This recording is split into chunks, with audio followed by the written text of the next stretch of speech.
नमस्कार दोस्तों, स्वागत है आप सभी का भामू ज्ञानशाला पर। चलिए आगे स्टार्ट करते हैं हमारी क्लास कंटिन्यू। तो जैसे कि हम गुर्जर प्रतिहार शासकों के बारे में पढ़ रहे थे, नागवट प्रथम के तक हमने पढ़ लिया था और आगे का शासक है वत्सराज। वत्सराज का जो काल है वो 778 ईस्वी से 794 ईस्वी तक रहा है। तो वत्सराज स्टार्ट करें उससे पहले आप चैनल को सब्सक्राइब कर लीजिए। जितने लोग देख रहे हैं आप लोगों ने सब्सक्राइब नहीं कर रखा है, और वीडियो को लाइक कर दें। और क्लासें आगे कंटिन्यू मिल रही हैं, पहले भी हमारी कुछ क्लासें हो चुकी हैं, वो भी आप देख लीजिए। और क्लासें आप कंटिन्यू लगाइए, बीच में से मत लगाएं, ताकि आपकी कंटिन्यूटी बनी रहे। तो चलिए वत्सराज से स्टार्ट करते हैं। तो वत्सराज की जो रानी थी वो सुंदर देवी थी। वत्सराज ने रणहस्तिन की उपाधि धारण की थी।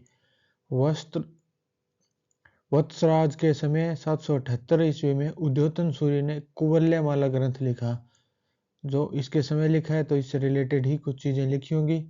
और 783 ईस्वी में जैन आचार्य अजिनसेन, जिन्होंने हरिवंश पुराण लिखा था। वत्सराज के समय 778 ईस्वी में उद्योतन सूर्य ने कुवलयमाला ग्रंथ लिखा और जैन आचार्य जिनसेन ने हरिवंश पुराण ग्रंथ लिखा।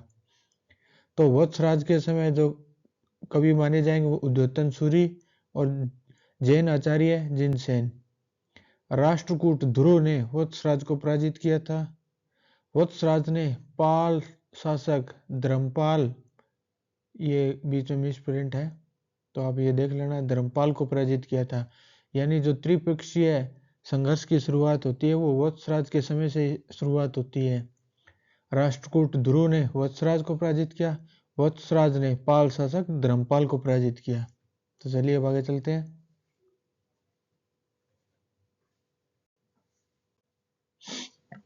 ये देखिए, ये पॉइंट भी मैंने मेंशन कर रखा है कि त्रिपक्षीय संघर्ष की शुरुआत यहाँ गए कर लेना, ये वह नहीं है। संघर्ष की शुरुआत वत्सराज द्वारा की गई थी और इन प्रतिहार शासकों की राजधानी भी ये रही है कन्नौज। और ये तो कन्नौज के इंद्रायुध आयुध वंश का था को वत्सराज ने पराजित किया। धर्मपाल ने चक्रायुध को वहां का शासक बनाया, वहां यानी कन्नौज का शासक बनाया। ओसिया जोधपुर के जैन मंदिरों का निर्माण वत्सराज ने करवाया। यानी प्रतिहार शासकों ने ही जोधपुर के ये जो जैन मंदिर है इनका निर्माण करवाया था। ये भी एक पर्यटक स्थल है, बहुत ही अच्छी जगह है। ओसिया के जो जोधपुर के जैन मंदिर हैं उनका निर्माण प्रतिहार शासकों ने करवाया था और ये वत्सराज ने करवाया है। गुर्जर प्रतिहार शासकों में ओसिया के जैन मंदिर का निर्माण वत्सराज ने करवाया। गुर्जर प्रतिहारों द्वारा मंदिर स्थापत्य की एक नई शैली की शुरुआत की गई, जिसे गुर्जर प्रतिहार शैली कहते हैं। ये बात भी आप लोग याद रखना, ये मैंने नोट लगा के मेंशन कर रखी है कि गुर्जर प्रतिहारों द्वारा मंदिर स्थापत्य की एक कला शुरू की गई। और इस कला है, उस कला को क्या कहते हैं? गुर्जर प्रतिहार शैली कहते हैं। और ये इनके जो नाम है ये लिखे हुए हैं। प्रमुख स्थल ओसिया जोधपुर, नीलकंठ महादेव मंदिर राजौरगढ़ अलवर, हर्षद माता मंदिर दौसा, ये भी इनके निर्माण करवाए हुए हैं। अब ये आगे आ जाता है नागभट्ट द्वितीय, जिसका कार्यकाल रहा है 794 ईस्वी से 833 ईस्वी तक। नागभट्ट सेकंड ने कन्नौज के चक्रायुध को परास्त कर इसे अपनी राजधानी बनाया। पाल शासक धर्मपाल को भी इसने पराजित किया। ये देखिए, पहले वत्सराज का युद्ध हुआ था, अब इसका भी युद्ध हो रहा है। और नागभट्ट फर्स्ट से ये युद्ध स्टार्ट होते हैं और ये आगे कंटिन्यू चलते रहते हैं। कभी कोई उन पे राज करता है, कभी कोई उनकी राजधानी को छीन लेता है।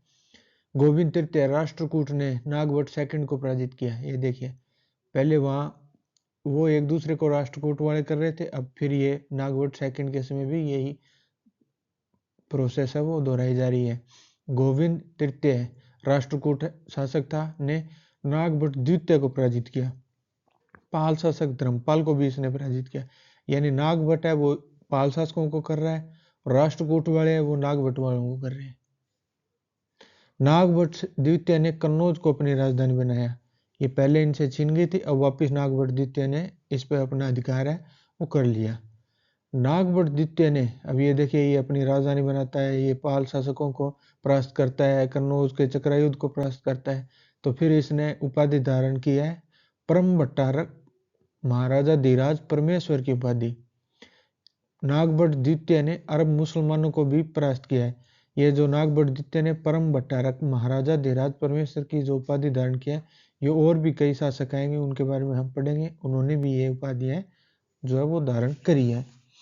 तो मैं एक बार फिर से ये रिवाइज करवा देता हूँ, क्योंकि ये कब किसने किसको परास्त किया ये चीज़ें याद नहीं रहती। तो नागभट्ट द्वितीय ने कन्नौज के चक्रायुद्ध को परास्त किया और पाल शासक को परास्त किया। और नागभट्ट द्वितीय जो है इसको किसने किया? गोविंद तृतीय ने, जो राष्ट्रकूट का शासक है। और पहले चक्रायुद्ध है, इसने कन्नौज पर अपना अधिकार कर रखा था। कन्नौज जो राजधानी थी वो चक्रायुद्ध की थी। बाद में नागभट्ट द्वितीय ने कन्नौज पर अपना अधिकार वापस कर लिया और उसके बाद उसको राजधानी बनाया। ये देखो, यहाँ परास्त करता है और राजधानी बना लेता है। ये युद्ध जीतता है, इसलिए इसको जो उपाधियां मिली है उसमें परम भट्टारक महाराजा धीराज परमेश्वर की उपाधियां हैं। नागभट्ट द्वितीय ने अरब के मुसलमानों को भी परास्त किया है। ये भी आपको एक हिंदू शासक माना जाएगा। नागभट्ट द्वितीय जो है इसने मुसलमानों को परास्त किए है। आगे बात करें तो नागभट्ट द्वितीय ने गंगा जल में समाधि ले ली। अब ये एक इंपॉर्टेंट बात आ जाएगी कि नागभट्ट द्वितीय ने कौन सी समाधि ली? तो जल समाधि। और इस बात की जानकारी कहाँ मिलती है? तो प्रभावक चरित्र जो ग्रंथ है चंद्र प्रभ सूरी से मिलती है। जो प्रभावक चरित्र है उसके अंदर हमें नागभट्ट द्वितीय के गंगा जल में जल समाधि की जानकारी मिलती है। आगे ये एक नामात्र का शासक है जिसका ज़्यादा कुछ कार्यकाल रहा नहीं है, तो ज़्यादा इस पर ध्यान देने की जरूरत नहीं है। राम भट्ट है 833 से 836 तक। तो चलिए आगे के शासकों पर चलते हैं। ये राजा भोज, मिहिर भोज, राजा भोज प्रथम, ये मिहिर भोज है। इसका जो शासन काल है वो 836 से 885 ईस्वी तक रहा है। अब ये मिहिर भोज है, इसी का नाम राजा भोज प्रथम है। मिहिर भोज ने आदि विवाह व प्रभास की उपाधि धारण की थी। ये जो प्रभास है ये साउथ का जो हीरो है, वो नाम सोच के आप याद रख सकते हैं कि जैसे वो फिल्म आई थी बाहुबली, उसके अंदर प्रभास ने कैसे युद्ध जीते थे, उसी तरह ये भी आदि विवाह व प्रभास की उपाधि धारण करता है।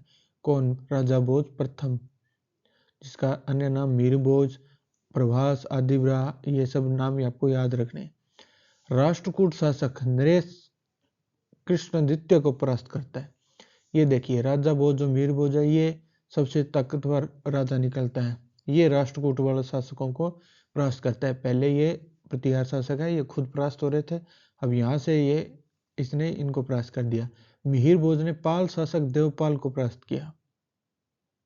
ये राष्ट्रकूट और पाल शासक दोनों को परास्त करता है। तो ये चीज़ भी आप याद रखना आसान हो जाएगा कि राष्ट्रकूट और पाल शासक दोनों को कौन परास्त करता है? मिहिर भोज, राजा भोज प्रथम।